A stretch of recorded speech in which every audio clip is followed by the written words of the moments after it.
Welcome to the lecture number 16 on the course Water Resources Engineering। तो पिछले session में हम बंदारा इरिगेशन के बारे में देख रहे थे।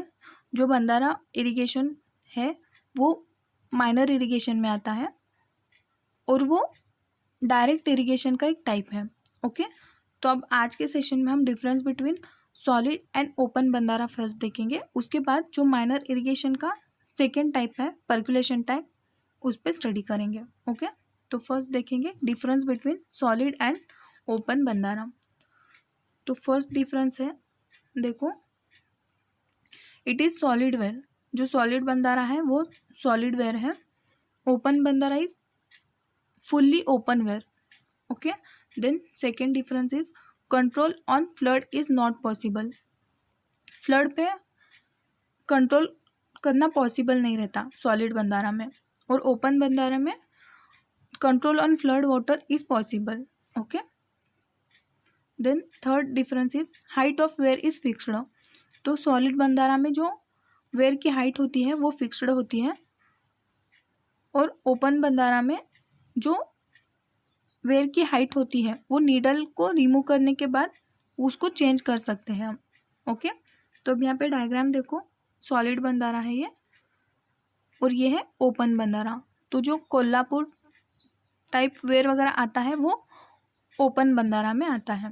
ओके, तो अब नेक्स्ट देखेंगे माइनर इरिगेशन का जो सेकेंड टाइप था वो था पर्कुलेशन टैंक। तो उसको देखेंगे। In percolation tank scheme water percolate through a soil pores. Percolation tank में क्या होता, वाटर पर्कुलेट होता सॉइल के अंदर and join the ground water, और वो जाके ग्राउंड वाटर को मिलता। दस इंक्रीजेस वाटर लेवल, तो उसकी वजह से वाटर लेवल इंक्रीज होती है in well on downstream side. जो वेल के डाउनस्ट्रीम साइड में वाटर लेवल इंक्रीज होता है।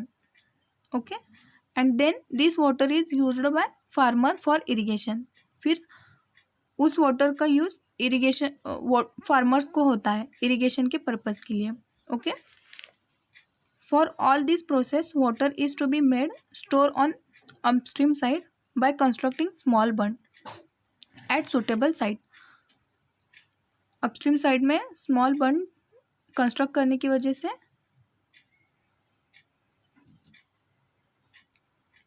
हम वाटर को स्टोर भी कर सकते हैं। Okay, in this process no head regulator and canals are required.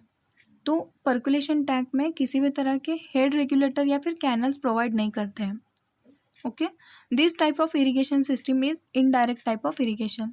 तो पर्कुलेशन टैंक ये जो इरिगेशन है ये इनडायरेक्ट टाइप ऑफ इरिगेशन में आता है। Okay, the percolation tank are constructed where soil is porous. तो जहाँ पे सॉइल पोरस है तो वहीं पे हम पर्कुलेशन टैंक का कंस्ट्रक्शन कर सकते हैं। And it is not possible to construct the big retaining structure like dam, but it is necessary to irrigation the area. Then percolation tank are necessary. Okay, the importance of percolation tank are constructing small bund water can be retained on upstream side and it percolate through the porous and join the well sun downstream side, thus water is made available for irrigation। Water percolate होने की वजह से upstream side में उसका water level increase होता है और इसकी वजह से वो वाटर फार्मर को इरिगेशन पर्पस के लिए अवेलेबल होता है। ये इसका मेन पर्पस है। Where other water retaining structure cannot be constructed। okay, so components and construction of bandara dam देखेंगे। the only component of this scheme is earthen bund with cut off trench which is constructed with locally available material like murum, soft rock, black cotton soil and stone for chipping। तो percolation tank के construction के लिए murum, soft rock, black cotton soil और stone का use होता है। Okay, this bund में be single और straight alignment, a cut off trench of 30 to 90 centimetre depth and 60 to 120 centimetre bottom width. तो कट ऑफ ट्रेंच जो प्रोवाइड करते हैं वो तो उसकी डेप्थ 30 to 90 सेंटीमीटर उतनी होती है और बॉटम विड्थ जो है वो 60 to 120 सेंटीमीटर उतनी होती है. It's excavated at centre of the burn and refilled with clayey soil. Okay. The cutoff trench provides stability and protect burn from overturning, and it also prevents seepage directly through a junction of burn and ground. तो जो cut off trench है वो stability provide करते हैं और वो burn को protect करते हैं टर्निंग करने से, और जो सीपेज की प्रॉब्लम है वो भी प्रिवेंट होती है. ओके. तो वो ग्राउंड तक नहीं जा सकती. The central core portion of burn is compacted properly by adding proper moisture, and then sandy type of soil is placed on this core as a cover with compaction, and upstream side is packed with boulder or stone. For safety of tank, adequate waste wear is also provided to pass flood water. Okay. सो अब next देखेंगे advantages of a percolation tank. The following are the various advantages of percolation tank. First is low cost. The total cost of project is less. Percolation tank के लिए जो construction cost लगने वाला है वो less रहता है. Then second is easy construction. The construction of bunds in simple and hence there is no need for skilled labour, machine etcetera. तो जो पर्कुलेशन का जो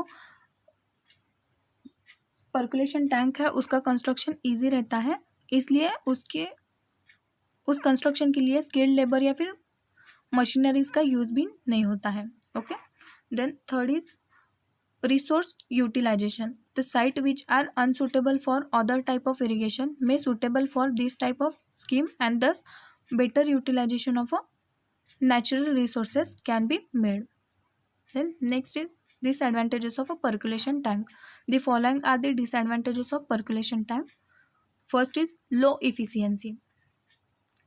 With respect to other irrigation scheme, its efficiency is low. Other irrigation से अगर compare करेंगे तो इसकी जो efficiency है वो low रहती है. Then second, costly investigation. For passage of water through a soil to find out location, various tests is to be constructed in command area, thus lead to costly investigation. Then third disadvantages is uncertain command area.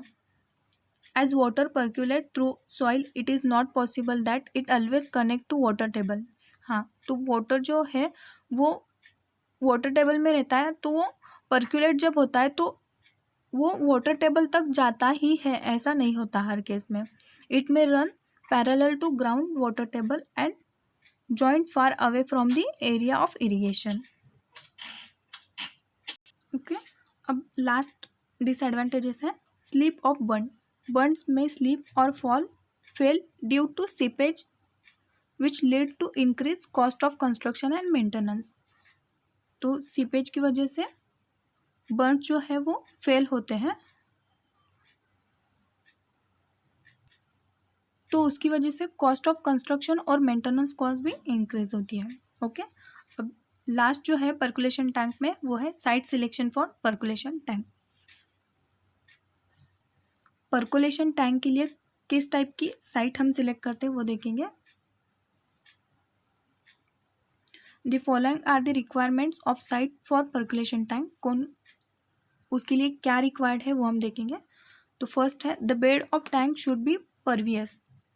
तो tank की जो bed होती है वो pervious रहना चाहिए, so that water will percolate and joint ground water.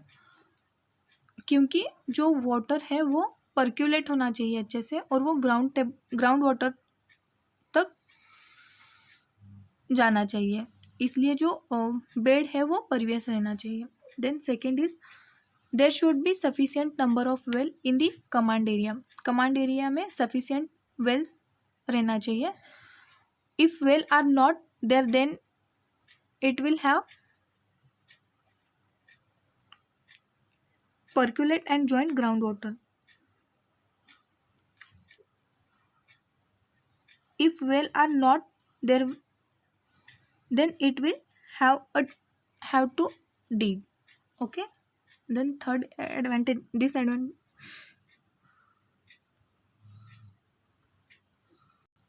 Then third point is